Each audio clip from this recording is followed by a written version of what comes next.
ফেব্রুয়ারির মধ্যেই নির্বাচন করতে চায় সরকার, কিন্তু বিএনপি তাতে ষড়যন্ত্রের গন্ধও পাচ্ছে।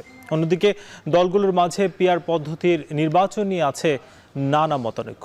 আগামীর নির্বাচনের আগে মতানৈক্য কতটা, আলোচনা করব ভোটের ট্রেনে। আপনার সঙ্গে আছি নাজমুস সাকিব। আজকে আমরা সেসব বিষয়ে আলোচনা করব এবং আজকে ঢাকায় একটি বড় সমাবেশও কিন্তু হয়েছে। সেই সমাবেশে দেখা গেছে যে বিভিন্ন দলের প্রতিনিধি তারা কিন্তু কথাবার্তা বলেছেন। আজকে রাজনীতির মাঠে কি কথা আছে সেটাই আমরা শুরুতে দেখে আসতে চাই। আজকে দেখা যাচ্ছে যে বিএনপির যিনি নেতা সালাউদ্দিন আহমেদ তিনি বলছেন যে পিআর নিয়ে সবাই ব্যস্ত, তবে গণতন্ত্র সুসংহত করতে কারো উদ্যোগ নেই। অর্থাৎ আগামীর যেই গণতন্ত্র কিংবা নির্বাচন সেটা নিয়ে আসলে তিনি দলগুলোর মধ্যে তেমন আগ্রহ দেখতে পাচ্ছেন না, তবে পিআর পদ্ধতি নিয়ে দলগুলো বেশ কথাবার্তা বলছে বলে তিনি কিন্তু জানাচ্ছিলেন। আজকে ডাক্তার শফিকুর রহমান তিনি জামাতের যে জনসভা সেখানে কথা বলছেন যে আগামীর বাংলাদেশে দুর্নীতির বিরুদ্ধে আরেকটা লড়াই হবে এবং তার জন্য তিনি নেতাকর্মী কিংবা অন্যান্য দলের যারা কর্মী আছেন সবাইকে আসলে প্রস্তুত থাকার জন্য আহ্বান করেছেন। এদিকে নুরুল হক নূর তিনি ঠিক একই সমাবেশে অংশ নিয়ে বলেছেন যে সংস্কার না করে নির্বাচনের দিকে হাঁটবেন না এবং তার জন্য কিন্তু তিনি সরকারকে আহ্বান করেছেন।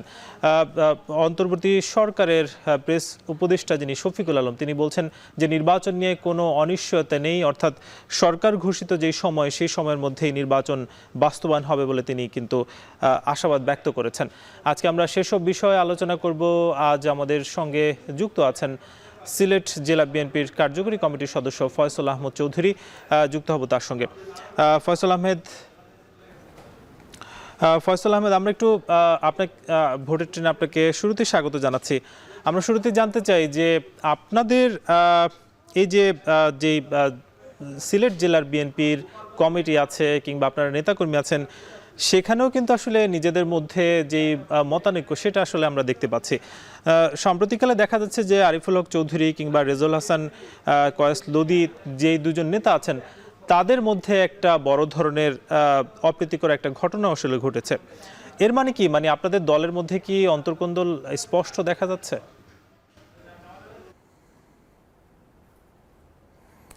ধন্যবাদ আপনাকে, আপনি যে প্রশ্ন করেছেন। প্রথমেই আপনাকে আমি আপনার মাধ্যমে দর্শক শ্রোতাদেরকে ধন্যবাদ জানাচ্ছি।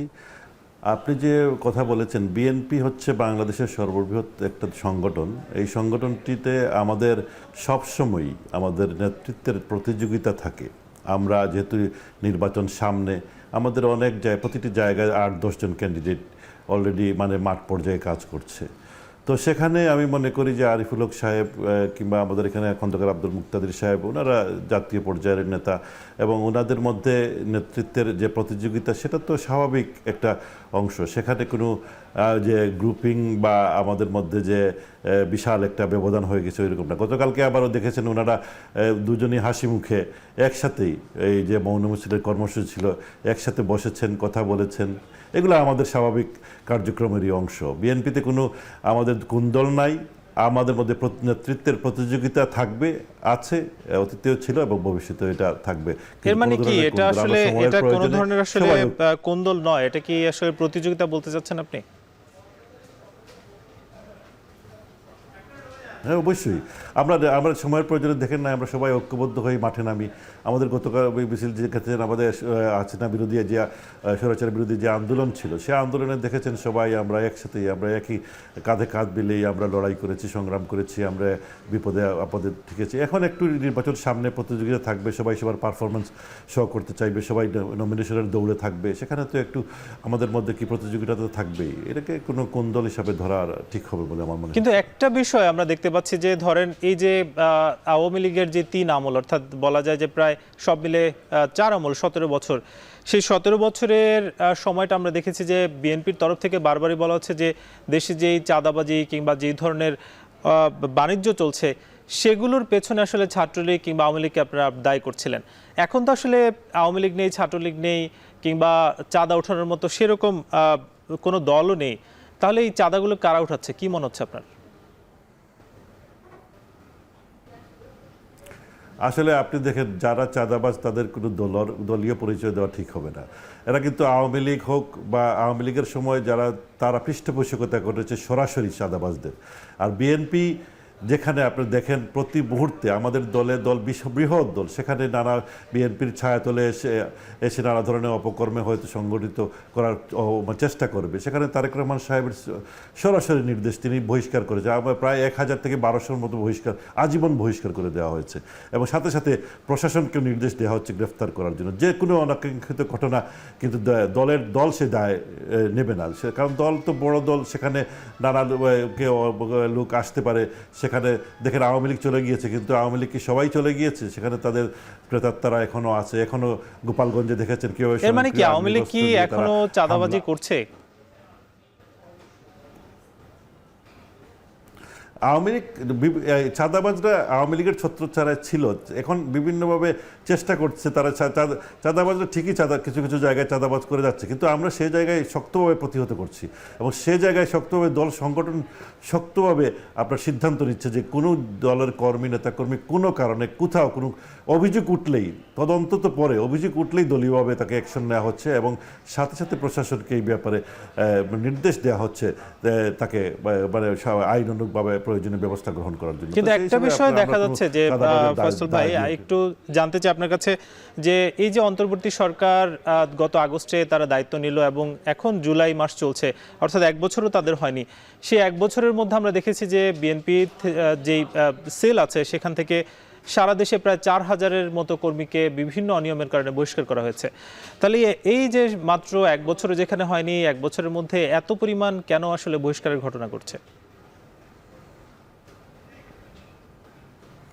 না, কারণ তো হলো যে বিএনপির নাম নিয়ে অনেক বিভিন্ন সংগঠন থেকে বিভিন্ন জায়গায় ঢোকার চেষ্টা করতেছে বিএনপি। তখন সাথে সাথে যদি দলকে যদি ক্লিন রাখতে হয়, তাইলে বিএনপি তো অস্বীকার করতেছে না। বিএনপি যেখানে আওয়ামী লীগ আগে চাঁদাবাজদেরকে শেল্টার দিচ্ছে, সে অস্বীকার করেছে, আমরা তো অস্বীকার করি না। সাথে সাথে এটা তো আপনারা পজিটিভলি নেবেন যে দলীয় প্রধান আমাদের কোনো অভিযোগ উঠলেই সাথে সাথে অ্যাকশনে যাচ্ছেন, যেটা আমাদের অন্যান্য দলের নেতাকর্মীদের জন্য মেসেজ যে কোনো ধরনের মানে এই যে অসামাজিক বা কোনো ধরনের অন্যায় অত্যাচার বা কোনো জায়গায় যাতে তারা যাতে যেতে না পারে সে ব্যাপারে দৃষ্টি রাখা, সজাগ করে দেওয়া হচ্ছে। এই অ্যাকশনগুলো তো আপনারা পজিটিভলি, আমরা সবাই আমার মনে করি আমাদের দেশের মানুষ পজিটিভলি নিচ্ছে, কারণ তারেক রহমান তো অ্যাকশন নিচ্ছেন। হ্যাঁ, আমাদের দলের নেতৃবৃন্দ এবং দলের মানে যে স্থায়ী কমিটি প্রত্যেকেই প্রতি মুহূর্তে, এবং আমাদের জেলা নেতৃবৃন্দ, আমাদের সিলেট জেলা থেকে নিয়ে প্রতিটি জেলার নেতৃবৃন্দ প্রতি মুহূর্তে আমরা আমাদের বক্তৃতায় প্রকাশ্যে বলছি যে কোনো ধরনের চাঁদাবাজি, কোনো ধরনের টেন্ডারবাজি, কোনো ধরনের মানে অত্যাচার নির্যাতন কেউ করতে পারবে না। যদি করা হয় তাহলে দলীয় শৃঙ্খলা। আপনি যেহেতু সিলেট জেলার দায়িত্বে আছেন, একজন কার্যকরী কমিটির সদস্য, সেক্ষেত্রে আপনাদের সিলেট জেলার কিংবা যারা আসলে অনিয়মের সাথে জড়িত এরকম কতজনকে আপনারা বহিষ্কার করেছেন এখন পর্যন্ত? এই মুহূর্তে এক্স্যাক্টলি আমি নাম্বারটা বলতে পারবো না, অন্তত 8 থেকে 10 জনকে বহিষ্কার করা হয়েছে এবং অনেকেই মানে কারণ দর্শাও করা হয়েছে, অনেককে আজীবন বহিষ্কার করা হয়েছে তার পদবি সহ। কিছুদিন আগে আপনি দক্ষিণ সুরমায় আমাদের এই যে ওই দক্ষিণ সুরমা উপজেলার সাধারণ সম্পাদককেও তার অভিযোগে বহিষ্কার করা হয়েছে। অভিযোগ সত্যকে মিথ্যা সেটা যাচাই পরে হবে, কিন্তু অভিযোগ যখনই উঠছে তখনই অ্যাকশন নেওয়া হচ্ছে। তো এই জিনিসটা বা দেশের জনগণ অবশ্যই অ্যাপ্রিসিয়েট করবে যে তারেক রহমান যে মোটিভ নিয়ে দেশকে গঠনের যে পরিকল্পনা নিয়ে, যে বৃহৎ পরিকল্পনা নিয়ে উনি কাজ করছেন, সেই কাজে কেউ ব্যাঘাত ঘটাতে পারবে না। কারণ ব্যাঘাত ঘটালেই যে আমাদের দলের যে ইমেজ, মানুষের কাছে মানুষের যে ভালোবাসা আমরা পেয়েছি বিগত 17 বৎসর, যে মানুষ আমাদের যে পাশে থেকেছে। আপনারা জানেন যে আমি 18 সালে আমি একাদশ সংসদ নির্বাচনে প্রার্থী ছিলাম। আমি সেখানে দেখেছি মানুষের ভালোবাসা, মানুষ কিভাবে আমাদেরকে সাপোর্ট করে। আমাদের এখানে রাতে বুট হয়েছে, দিনে বুট হয়েছে, কিন্তু মাত্র 2 ঘন্টা বুট দিতে পেরেছে, সেখানে আমি 1,08,000-এর উপরে ভোট পেয়েছি। তো এই সমস্ত এটা আমার ব্যক্তিগত কারণ নয়। এখানে আমাদের নেত্রী বেগম খালেদা জিয়া এবং তারেক রহমান সাহেবের যে নেতৃত্ব এবং বেগম খালেদা জিয়ার যে তার উপর যে জুলুম নির্যাতন করা হয়েছে, মানুষ সেভাবেই বিএনপিকে একটু মজলুমের দল হিসাবে গ্রহণ করেছে। কিন্তু ফয়সাল ভাই, আপনি বলছিলেন যে মানুষের যে ভালোবাসা সেগুলো আসলে আপনারা দেখতে পাচ্ছেন, কিন্তু একটা বিষয় আমরাও দেখতে পাচ্ছি যে সাম্প্রতিককালে বিএনপির তরফ থেকে যে জেলাগুলোতে আহ্বায়ক কমিটি দেওয়া হচ্ছে, সেখানে আসলে সেই কমিটি দেওয়ার পরে সেই কমিটির লোকজন আসলে ঘরে থাকতে পারছে না বিএনপির অপরপক্ষের কারণে, এবং সেখানে দুঃখজনক ঘটনা ঘটছে যে শহীদ জিয়াউর রহমানের ছবিও অনেকে আসলে পড়াচ্ছেন, তারা কিন্তু বিএনপির নেতাকর্মী। এগুলো আসলে কেন ঘটছে সেই বিষয়ে আপনার কাছে জানবো, তবে তার আগে ভোটের ট্রেনে নেব ছোট একটা বিরতি, ফিরবো কিছুক্ষণ পর। আবারও স্বাগত। আপনারা দেখছেন ভোটের ট্রেন। আমাদের সঙ্গে যুক্ত আছেন সিলেট জেলা বিএনপির কার্যকরী কমিটির সদস্য ফয়সল আহমদ চৌধুরী। আমরা বিরতির আগে যেটা নিয়ে আসলে কথা বলছিলাম যে সাম্প্রতিককালে বিভিন্ন জেলাগুলোতে আহ্বায়ক কমিটি দেওয়া হচ্ছে, তারপরে নানা ধরনের অপ্রীতিকর ঘটনা আসলে দেখা যাচ্ছে। যেহেতু আপনাদের এই দলের আরেকটি পক্ষ এই অপ্রীতিকর ঘটনাগুলো ঘটাচ্ছে এবং দুঃখজনক ঘটনা যে শহীদ জিয়াউর রহমানের ছবিও পায়ের নিচে দেওয়া হচ্ছে, সেই বিষয়টা আপনি কিভাবে দেখছেন? না, আমি তো কখনোই বিশ্বাস করি না যে জাতীয়তাবাদী দলে বিশ্বাস করে শহীদ জিয়ার আদর্শের সৈনিক শহীদ জিয়ার ছবি পায়ের নিচে দেবে। এটা তো আমার কাছে বিশ্বাসযোগ্য মনে হচ্ছে না। এবং এটা আমি দেখেছি যে ওইখানে যে ওই কি বলে ওই মানে ঢাকা বিশ্ববিদ্যালয় সম্ভবত ওই যে তারেক রহমানের নামে আজে বাজে স্লোগান দিয়েছে কিছু ছেলেরা, তারাই জিয়াউর রহমানের ছবিতে পা দিয়ে নানান রকম কী করার চেষ্টা করেছে। তো ওইটা অবশ্যই নিন্দনীয়, যদি যেই করে থাকুক। কিন্তু এটা অবশ্যই আমাদের দলের কোনো কর্মী হতে পারে না। যদি দলের অভ্যন্তরে কোনো মানে ওই যে যারা হয়তো দলকে বিভক্ত করার জন্য প্রচেষ্টা চালাচ্ছে, তারাই হয়তো এই ধরনের ঘটনা ঘটাতে পারে। কিন্তু আমি এটা বিশ্বাস করি না যে শহীদ রাষ্ট্রপতি জিয়াউর রহমানের আদর্শে বিশ্বাসী আমরা। এবং জিয়াউর রহমান কোনো নিন্দুক এবং কখনোই বলতে পারে না জিয়াউর রহমানের শাসনামল নিয়ে কথা বলা কেউই পারে না। এবং কি স্বৈরাচারী শেখ হাসিনাও কখনো জিয়াউর রহমান সম্পর্কে কোনো অবদান। কিন্তু আপনারা যেমন বলছিলেন যে বিএনপি আসলে সুশৃঙ্খল এবং শৃঙ্খলিত একটি দল, কিন্তু যেখানে আসলে আমরা দেখছি আহ্বায়ক কমিটি দেওয়ার পরে নানা ধরনের নিজেদের মধ্যে একটা কোন্দল দেখা যাচ্ছে, কি বলবো? না, নিজেদের মধ্যে কোন্দল বলতে এখানে হ্যাঁ, ওইখানে অনেক সময় বিএনপি একটা বৃহৎ দল আমরা বলি। বিএনপিতে মানে ওই যে এক একটা পদের জন্য 10-12 জন ক্যান্ডিডেট থাকে।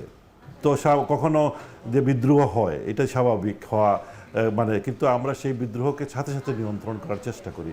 আপনারা অতীতেও দেখেছেন এইরকম, মানে যে এটা নতুন কোনো কিছু না।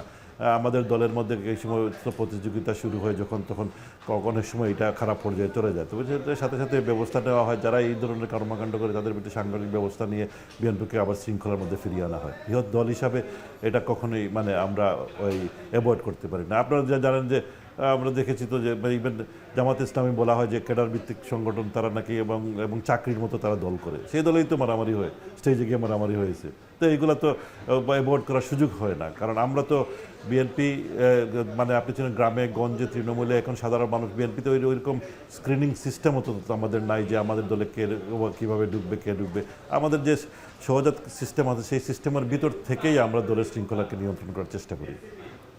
একটা বিষয় জানতে চাই যে অন্তর্বর্তী সরকারের তরফ থেকে আসলে বারবারই বলা হচ্ছে যে আগামী রোজা কিংবা ফেব্রুয়ারির মধ্যে আসলে নির্বাচন হবে, কিন্তু বিএনপির আপনাদের যারা শীর্ষ নেতা আছেন তারা বলছেন যে সেখানে আসলে ষড়যন্ত্রের একটা ব্যাপার তারা দেখতে পাচ্ছেন। আপনি কি আসলে ষড়যন্ত্র দেখেন? আমি আপনাকে একটু কথা বলি যে যেটা আপনি মনে করেন যে শেখ হাসিনা ওয়াজেদ 17 বৎসর যে নির্বাচন দেয় নাই কোন কারণে এবং কীভাবে কেন শেখ হাসিনা স্বৈরাচার হয়ে উঠলো, তার প্রথমেই ধারণা ছিল যে যদি নির্বাচন দেয় যে বিএনপি বিপুল ভোটে জিতে যাবে। তার এজেন্সির সমস্ত রিপোর্ট ছিল যে বিএনপি যদি একটি নিরপেক্ষ নির্বাচনে যায় তে আওয়ামী লীগ 30টার বেশি সিট পাবে না। তো শেখ হাসিনা সেই জায়গায় মানে ওই যে কোনো মূল্যে ক্ষমতায় থাকার জন্য চেষ্টা করেছে যে কোনোভাবেই নির্বাচন দেওয়া যাবে না, নির্বাচন দিলেই তো বিএনপি ক্ষমতায় আসবে। তো আমি মনে করতেছি যে আমার অবস্থান থেকে আমি মনে করতেছি যে ছোট দল যেগুলো যে আমাদের ছাত্র ভাইয়েরা, আমি অবশ্যই তাদের যে অবদান আছে এটাকে স্বীকার করি। তারা জুলাই যুদ্ধে তারা যে ভালো ভূমিকা রেখেছে, আন্দোলন করেছে, কিন্তু এখন তারা একটা দল গঠন করেছে এবং এই দলে আমাদের সাথে এখন তারা নির্বাচনে অংশগ্রহণ করতে চাচ্ছে। এবং জামাতে ইসলাম আর একটা দল আছে, আপনারা জানেন জামাতে ইসলাম যখন একক নির্বাচন করে তারা 3টার বেশি আসন কখনোই পায় নাই। বিএনপির সাথে অ্যালায়েন্স করার পরে তারা 30টা আসন পেয়েছে, তারা মন্ত্রিত্ব পেয়েছে, অনেক কিছুই পেয়েছে। তো জামাতে ইসলাম সহ এই সমস্ত ছোট দল জানে যে আজকে যদি নিরপেক্ষ নির্বাচন হয়, এক্ষুনি যদি নির্বাচন হয়, সেই নির্বাচনে বিএনপি যে নিরঙ্কুশ সংখ্যাগরিষ্ঠতা অর্জন করবে সে ব্যাপারে কোনো সন্দেহই মানে কারণ নাই। তারপরে এই কারণেই আমি বিশ্বাস করি যে নানা এই যে সংস্কারের নামে, পিআরের নামে এবং বিভিন্ন নামে যে তারা আজকে যে এই যে এবং দেশের মধ্যে তারা বিভিন্ন ধরনের ওই যে এটা মানে কি বলে গণ্ডগোলের সৃষ্টি করে নির্বাচনকে পিছিয়ে দেওয়াটাই তাদের লক্ষ্য, যে নির্বাচন না হলে তো তারা বিভিন্নভাবে আজকে বিভিন্ন পদবিতে তারা যাচ্ছে।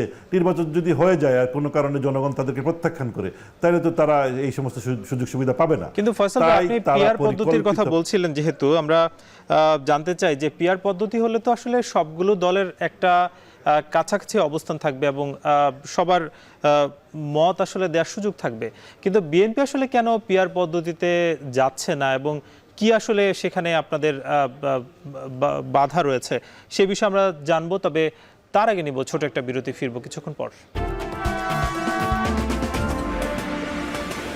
ভোটের ট্রেনে আবারও স্বাগত। আমাদের সঙ্গে যুক্ত আছেন সিলেট জেলা বিএনপির কার্যকরী কমিটির সদস্য ফয়সাল আহমদ চৌধুরী। আমরা বিরতির আগে কথা বলছিলাম যে পিআর পদ্ধতি আসলে বিএনপি ছাড়া অধিকাংশ দলই যাচ্ছে, বিএনপির আসলে সেখানে বাধাটা কোথায়, কেন তারা পিআরে যাচ্ছে না? আচ্ছা, আমি প্রথমে বলি যে অধিকাংশ দল চাচ্ছে, এটা কিন্তু মানে কথাটা সঠিক না। তারপরে আমি বলি যুগ যুগ ধরে আমাদের যে গ্রামের সাধারণ মানুষ থেকে নিয়ে প্রতিটি জনগণ যে পদ্ধতিতে অভ্যস্ত, সেই পদ্ধতিতে আপনি যদি ভোট না করেন, নতুন যে পিআর সিস্টেম, আপনি মনে করেন আমাদের দেশের কতজন লোক শিক্ষিত আছে, আমাদের শিক্ষা এই যে পিআর সিস্টেমকে আপনি প্রথমে ইন্ট্রোডিউস করতে হলে আপনার 5 থেকে 10 বছর লাগবে, এটাকে বোঝাতেই প্রথমেই। এখন এই মুহূর্তে যে পৃথিবীর যে আমি রিসার্চ করে দেখেছি যে পৃথিবীতে ধরেন মানে যে দেশগুলোতে PR system fully PR system implementation আছে, সেখানে একমাত্র উন্নত দেশগুলোতেই আছে। নেপালে 40% সিটে মিক্সড পিআর সিস্টেম চালু করেছে তারা, কিন্তু এখানে ফুল পিআর সিস্টেম চালু হয় নাই। তো যাই হোক, ওই কথাগুলো আমি বলি যে আগে যেখানে ইভিএম সিস্টেমটাই কার্যকর হয় নাই, হ্যাঁ, সেখানে আপনি পিআর সিস্টেম প্রথমে জনগণকে 5-10 বছর না, ইভিএম তো একটা জাস্ট নির্বাচন অর্থাৎ ভোটদানের একটা জাস্ট প্রক্রিয়া মাত্র, কিন্তু পিআর পদ্ধতিটা তো একেবারে সামগ্রিক নির্বাচনের অংশ, যেখানে বলা হচ্ছে যে অন্যান্য দলের আসলে যেখানে আমরা প্রচলিত পদ্ধতি দেখছি যে একেবারে সংসদ সদস্যই থাকছেন না, কিন্তু পিআর পদ্ধতিতে তো তাদের প্রতিনিধি থাকার সুযোগ আছে এবং একটি আলোচনার মধ্য দিয়ে কোনো একটি পাশ হওয়া সম্ভব সেখানে, কিন্তু আপনারা কেন আসলে সেদিকে যাচ্ছেন না? না, এটা তো জানার প্রশ্ন ওইটা না, কারণ আপনি আমি মনে করেন আমার এলাকা বিয়ানীবাজার গোলাপগঞ্জ, সেই বিয়ানীবাজার গোলাপগঞ্জের প্রতিনিধি নির্বাচন করবে ওই এলাকার মানুষটাই, তখনই এলাকার উন্নয়ন হবে, এলাকার মানে মানুষের মানে ধরেন সুবিধা অসুবিধা দুঃখ দুর্দশা সেই সংসদ সদস্য দেখে থাকে। এখন আমি যদি পিআর সিস্টেমে যাই, তাইলে কোন এলাকার কে এমপি ওই যে দলই নির্ধারণ করবে কোন এলাকার এই সিস্টেমটা কীভাবে সে এলাকার মানুষের, তাইলে এলাকার মানুষের যে দীর্ঘদিন ধরে যারা যে ভোটাধিকার বঞ্চিত হয়েছে, তারা তাদের প্রতিনিধি পার্লামেন্টে পাঠাতে পারে নাই বলেই তো তাদের যে ছিলই বলে আমরা তো জুলাই আন্দোলনে মানুষ আবাল বৃদ্ধা বনিতা ছাত্রদের সাথে সবাই নেমেই যে আমার মুখের ভাষা আমার মুখের কথাগুলো আমি প্রকাশ করতে পারছি না, আমি আমার ভোট দিতে পারছি না, আমার ভোট ছিনতাই হয়ে যাচ্ছে, আমি আমার নির্বাচিত প্রতিনিধিকে পার্লামেন্টে পাঠাতে পারছি না। তো সেখানে দল কেন নমিনেট করবে যে আমি আমার এই প্রতীক নিয়ে আমি এত % ভোট পেলাম, আমি এতজন এমপি নিয়ে গেলাম? এই পদ্ধতিটা তো এদেশের মানুষ গ্রহণ করবে না। এই পদ্ধতির কথা বলা হচ্ছে এই কারণেই যে এইগুলা দিয়ে মানুষের মধ্যে একটা বিভ্রান্তি সৃষ্টি করে নির্বাচনকে দূরে সরে দেওয়া। আর নির্বাচন যে ভয় হাসিনা পেয়েছিল, এখন তারা এই ভয়টা পাচ্ছে যে নির্বাচন হলেই তো বিএনপিকে মানুষ ভোট দিয়ে দেবে, কারণ বিএনপি সাধারণ মানুষের দল, গণমানুষের দল। বিএনপি মানুষকে সাধারণ মানুষ, প্রতিটি মানুষ ঘরে ঘরে মানুষ বিএনপিকে চিনে, ধানের শীষকে চিনে, এবং শহীদ রাষ্ট্রপতি জিয়াউর রহমান এবং তারেক রহমান। অর্থাৎ আপনি বলতে চাচ্ছেন যে পিআর পদ্ধতিটা বাংলাদেশে ইমপ্লিমেন্ট করা আসলেই কঠিন। অসংখ্য ধন্যবাদ। আমরা একেবারে শেষ পর্যায়ে চলে আসছি, আপনি সময় দেওয়ার জন্য ধন্যবাদ। আমরা আজকে কথা বলছিলাম এবং সবশেষ আসলে তিনি যেটা বলছিলেন যে আগামী যে নির্বাচন, সেই নির্বাচন একটি সুষ্ঠু এবং সুন্দর হওয়া দরকার এবং তার জন্য ঐকমত্যের ভিত্তিতে যেই পদ্ধতিটা নির্বাচন মানুষ আসলে গ্রহণ করবে সেদিকে আসলে যাওয়া উচিত বলে তিনি আসলে মনে করছেন। আজকের মতো শেষ করব ভোটের ট্রেন। আগামীকাল নতুন কোনো বিষয়ে আলোচনা হবে। শুভরাত্রি।